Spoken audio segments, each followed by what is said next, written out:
Dudes, you have been misunderstood. Men in the 21st century are in a pretty unique position, one that your grandfathers and forefathers and their great-grandfathers never had to deal with. But you know what? No need to fret. In this video, I'm going to share the top 10 things that men wish women knew about them. I'm Caitlin B. I'm a sex coach for men, which means that I have the unique privilege of connecting really deeply with men and understanding what's bothering them both inside the bedroom and outside. And I will tell you that men are severely misunderstood. It's a weird time to be a man in the 21st century, and unfortunately that has left a lot of men without the confidence and self-esteem that is required to live a full and happy life. So in this video, I'm going to detail for women, but also for men, what the top 10 things that men wish others knew about them are. Number one, the rage in men terrifies them. A lot of women don't know this, but all men have the capacity to experience deep rage, and the majority of men are absolutely afraid of the depth of that rage and the damage that it could do. If you have an innate sense that if you were to truly unhinge, and let it all go, that people would get hurt, congratulations, you're not alone. And women, it's important for you to understand this because you need to know that all men are bottling up. They're trying to keep down and suppress at least some of that rage. There's not a great place for that rage to go, and therefore often men are forced to hold it down. More on that in just a moment. I should say you're going to want to stick around until the end because there's going to be a bonus tip.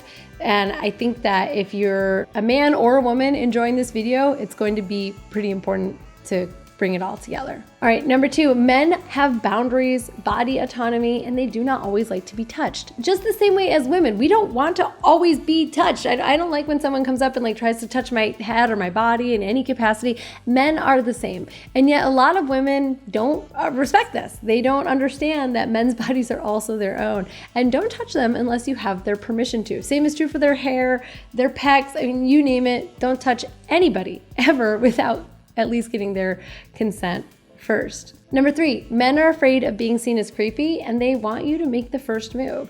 Men operate under an extreme fear of being seen as creepy, and as a result of that, they hold themselves back. They often don't initiate a conversation, or maybe if they're married, they don't always initiate sex because they don't want to come off as imposing or be seen as a creep. No one does. And therefore, they wish that you would make the first move. Go over and talk to them, ask them out on a date, or initiate sex with them. Not every time, but at least in the times that you're thinking about it. Women, if you want to, do it. They will appreciate you for it. 4, men want deep intimacy. It is an unfair stereotype that men would rather have a shallow relationship with a few women than a deep relationship with one. It has been my experience working with my one-on-one clients that actually what they're looking for is to go really deep with one woman, to share everything with one woman, to go all the way, to be accepted, cherished, and to create a deep and fulfilling relationship with one woman. And most of them, when they find that woman, they give themselves entirely, they do not hold back, and they don't keep scoping for other women. If they're doing that, it's because they're not sure that they're ready to commit and they're not sure that she is the one. And I'll tell you more about that in just a moment. Number 5, men have real feelings and they don't always know how to process them. Unfortunately, we have all grown up in a society of man up and boys don't cry, and men have as much emotion, as much capacity for feeling as women do. There's no distinction between us in our ability to feel hurt, to feel joy, to feel love, to feel bliss, to feel fear, to feel guilt, you name it.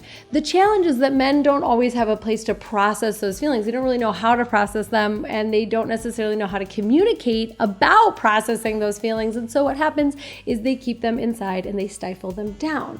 They tell themselves it's not okay to show those feelings, and therefore they've got to put a lid on them and keep them down. What this leads to is often higher cases of mental health, mental challenges, anxiety, depression, and even suicide among men. And part of this is also so that men tend to look at the women in their lives as the people who can help them to process their emotions. So if you are available to the men in your life to help them to process their emotions, just know that you're doing a huge service and that you may never even get thanked for it. You might not even know that you're doing it, but it is appreciated by the men in your life. Number 6, men cannot read minds and they prefer simple and direct communication.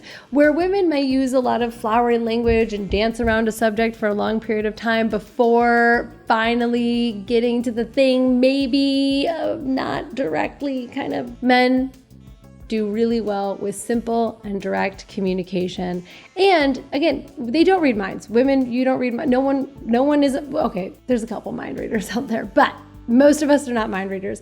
And so expecting him to know what you mean or expecting him to understand why you're sad or why you're angry is not actually a way to get over whatever the conflict or whatever it is that's making you sad or angry. Telling him exactly what it is will more likely get you the result that you're looking for, which is a happy and healthy relationship.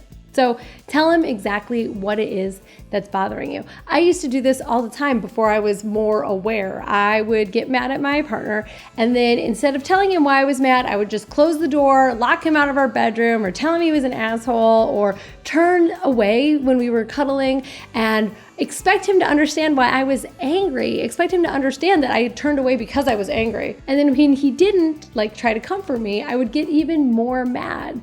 Now I say things like, you know, when you said that, I found that to be really, really hurtful. I know you didn't mean to hurt my feelings, but you really did. It would be really nice if you just come over here, wrap your arms around me, give me a big kiss, tell me you love me, and that we're all good. And then he will more than likely do that because ultimately, chances are good that he wants to make you happy. Number 7, men feel so much responsibility to protect and to provide. In fact, so much responsibility that they derive a lot of their purpose in life from their ability to do those two things. And a man who doesn't feel that he can protect or provide for a woman often will not even enter into a relationship. Even if he loves her, even if he wants to, he actually will hold himself back until he knows that he's actually able to provide for her in the way that he wants to. I think this is actually a really honorable thing. But men watching this, please do not wait to get into relationships until you've reached a magical 100% level of ability because it's a journey. You'll never necessarily get there. And women are interested in being a part of that with you. We want to help you to get to the place where you can provide for us at the level that you want to. So please don't pull yourself away entirely.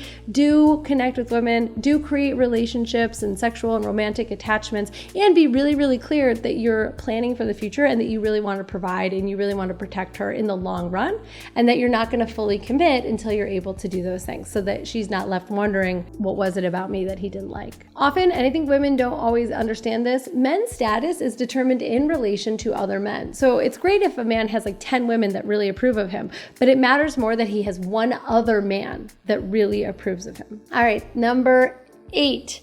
Manhood is made, not given. When does a man know that he's no longer a boy and has become a man? Well, our ancestors had rites of passage to mark this important transition to manhood, but in our 21st century life, we do not have any such thing. A lot of men go searching for manhood by amassing money, by building big muscles, by collecting women and being, sexually powerful with them. But manhood is not based in money, muscles, and women. Manhood is bigger than that. And the transition between boyhood and manhood is actually an incredibly important piece that a lot of men are missing today. This is why I started my High Performance Male from Bedroom to Boardroom program. In it, I break down all of the tools of modern masculinity that I have witnessed all of my hundreds of male clients develop, and they are the secrets to living fully in your manhood and expressed in your masculinity. And yeah, that includes sex, but it's so much more than that. This is an invitation-only program, and if you're interested in applying, please click the link in the description. High Performance Male Coaching. That's all I'm gonna say about that. Number 9, men need to play at their edges. Men have to take risks. They have to skirt the space between life and death in order to feel fully alive.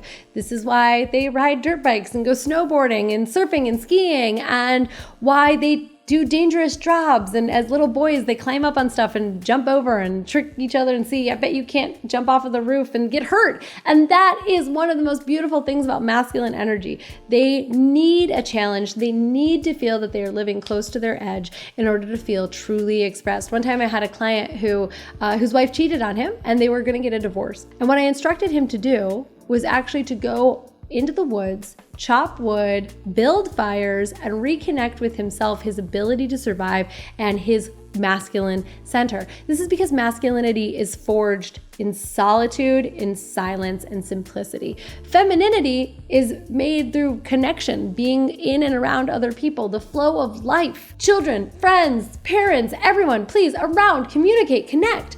Men, it's the opposite. Watch the game, zone out. Competition, simplicity, clarity, that is where true masculinity is born. And number 10, I mentioned this earlier, is that men are really trying to please you. Men want to please, they want to protect, they want to satisfy, they want to provide, and that includes sexual pleasure. If a man is really serious about you, he's looking to please you and he's looking out towards your future. When I met my now husband, we used to cut a rug, as the kids say. We partied and had a great time, went out to nightclubs, went dancing, took big risks. When he became really serious about me, there was a huge shift and I didn't understand it at first. He became very serious. He started planning for the future. He started looking at houses. He started checking into long-term plans and he definitely stopped partying. And for a while, I really felt like he changed. I was like, what happened to my fun party boyfriend? Like, what's going on?